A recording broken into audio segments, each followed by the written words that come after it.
जयपुर से बड़ी खबर है। राजस्थान कर्मचारी संयुक्त महासंघ का धरना जयपुर शहीद स्मारक पर।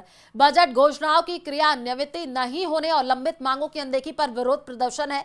महासंघ प्रदेशाध्यक्ष गजेंद्र सिंह राठौड़ बोले कि सरकार का रवैया कर्मचारियों के प्रति उदासीन।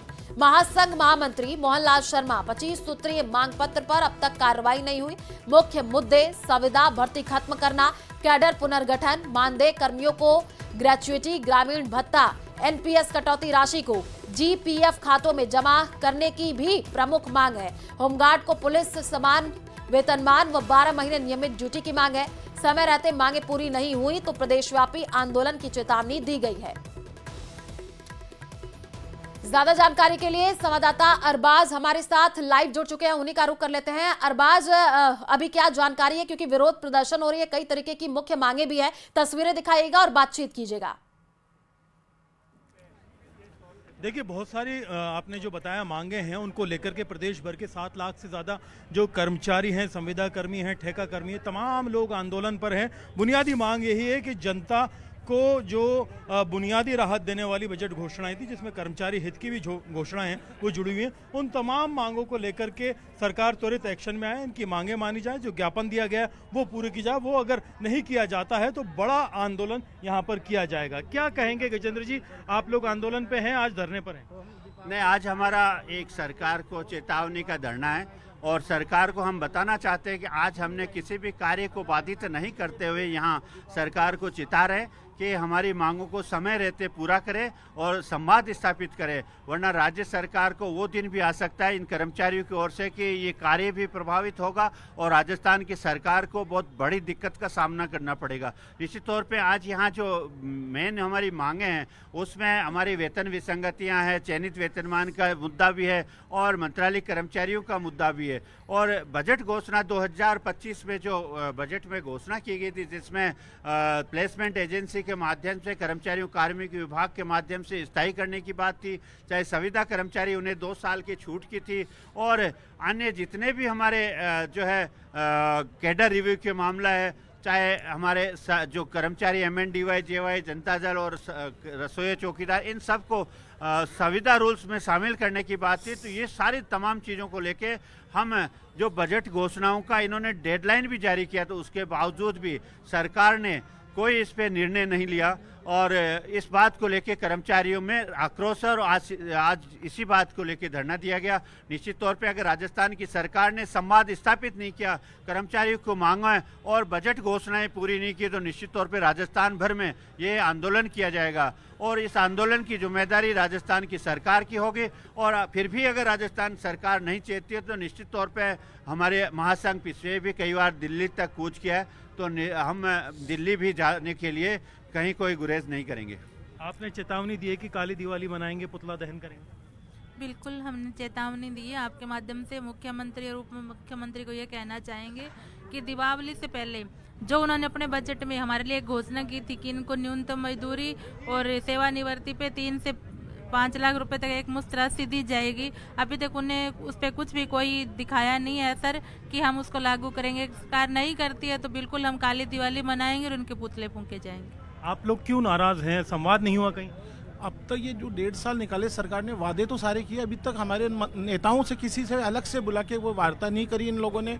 और ना ये ऐसे अंधे हो रहे, ये लोग लग रहे हैं हम तो जो मोदी जी ने कर दिया उसके हम चलेंगे। कर्मचारी मोदी जी से नाराज नहीं है, कर्मचारी राजस्थान की सरकार से नाराज है। हम एक ही नारा दिया था, हमने पहले भी ये नारा दिया था और आज भी हम नारा दे रहे हैं, मोदी तेर से बेर नहीं, वसुंधरा तेरी खैर नहीं। जब हमने बोला था वसुंधरा को भेज दिया और अब बोल रहे हैं मोदी तेर से बेर नहीं और सीएम तेरी खैर नहीं। और इन सीएम को यह बता देंगे राजस्थान के कर्मचारी 50 सीट लाके छोड़ देंगे हमारे वादे पूरे नहीं किए तो। 50 सीट की चेतावनी, खैर ये बड़ी आपने घोषणा कर दी है। लगातार यहाँ पर धरने किए जा रहे हैं, आगे क्या रणनीति रहेगी, किस तरह से आपका वो रहेगा? आज धरना आपने दिया है और संवाद किससे किया जा रहा है, कहाँ रुकावट हो रही है? संवाद तो कर ही नहीं सरकार, संवादहीनता कर रखी सरकार ने। सरकार अगर मानती है कर्मचारियों को, अपने परिवार को मानती है तो आके कर्मचारी वार्ता करें। हमने बार बार ज्ञापन दिए, सीएस को दिया, सीएम को दिया, फाइनेंस सेक्रेटरी को दिया, डीओपी सेक्रेटरी को दिया, बाकी कोई असर ही नहीं हो रहा। मुख्यमंत्री है अब हेलीकॉप्टर से नीचे पैर नहीं रख रहा, अपने भजन मंडी लेके कहाँ भजन कीर्तन कर रहा है, भगवान जाने हम उसकी नींद उठा देंगे दीपावली और दशहरे के ऊपर। ठीक है अरबाज, आप दीपावली के नजर बना मौके पर करके रखिए, आगे आपसे अपडेट लेंगे। बड़ी संख्या में लोग वहां पर प्रदर्शन करते हुए नजर आ रहे हैं। फिलहाल शुक्रिया तमाम जानकारी साझा करने के लिए। और इसी बीच भीलवाड़ा से बड़ी खबर है, जहां पर बनास में बहे युवक की तलाश जारी है। तीसरे दिन भी कोई सुराग नहीं लगा है।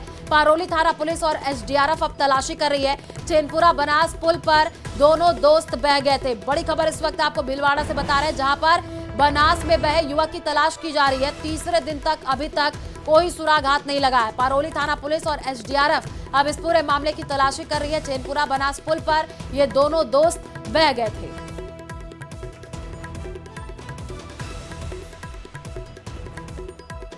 17 सितंबर को चित्तौड़गढ़ पुलिस ने नकली नोट ठिकाने लगाने के आरोप में जिन 3 आरोपियों को गिरफ्तार किया था, उनसे पूछताछ में कई हैरान करने वाले खुलासे हुए हैं। पुलिस की माने तो आरोपियों ने किराए के कमरे में सोशल मीडिया और चैट जीपीटी के जरिए नकली नोट तैयार किए थे। देखिए,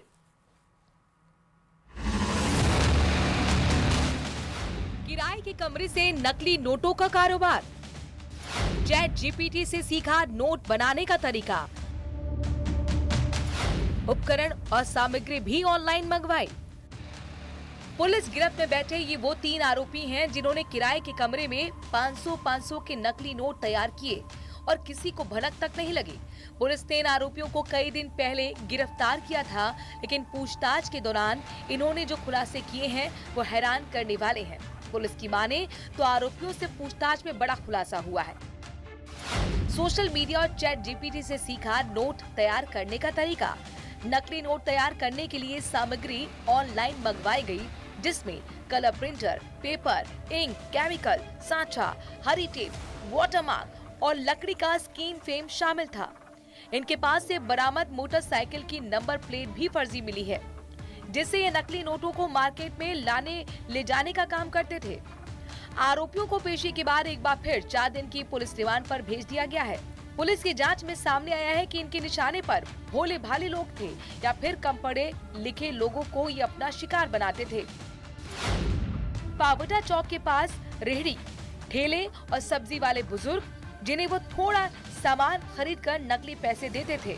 पहचान छिपाने के लिए इन्होंने गांव से दूर का इलाका चुना, पिकनिक की जगह धार्मिक स्थान। भीड़ भाड़ वाले बाजार में नकली नोट देकर कुछ रुपए का सामान खरीदते थे। मुलजिमान का मोडस ऑपरेंटिव ये रहा कि जो नोट तैयार किए 500 के, अपने आसपास के इलाके को छोड़कर दूर दराज के कस्बे, धार्मिक स्थान, पिकनिक स्पॉट और भीड़ भाड़ वाले बाजार में आम लोग, कम पढ़े लिखे, बुजुर्ग, महिला, सब्जी वाले, इनके पास चलाने का प्लानिंग तैयार किया गया। दरअसल आरोपियों की गिरफ्तारी भी सब्जी मंडी और आसपास के इलाके में नकली नोट चलाने के दौरान ही हुई थी, जबकि एक युवक लोगों के हत्थे चढ़ गया था। पुलिस ने उसके पास से 500 के नकली नोट भी बरामद किए थे। बहरहाल आरोपी पुलिस रिमांड पर है, लेकिन जिस तरीके से तीनों ने किराए के कमरे में बिना किसी को भनक लगे नकली नोटों का कारोबार शुरू किया, वो साबित करता है कि तीनों कितने शातिर हैं। चित्तौड़गढ़ से न्यूज़ 18 राजस्थान के लिए पीयूष मुंद्रा की रिपोर्ट।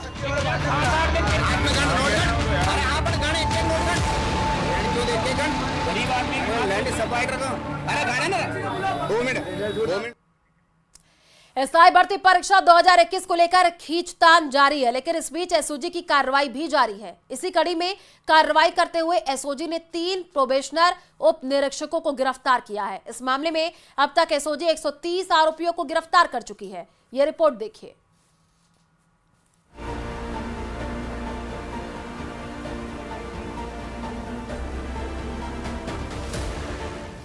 एसआई भर्ती परीक्षा पेपर लीक मामले में एक्शन। एसओजी के हत्थे चढ़े 3 प्रोबेशनर उप निरीक्षक, सॉफ्ट पेपर के जरिए परीक्षा पास करने का आरोप।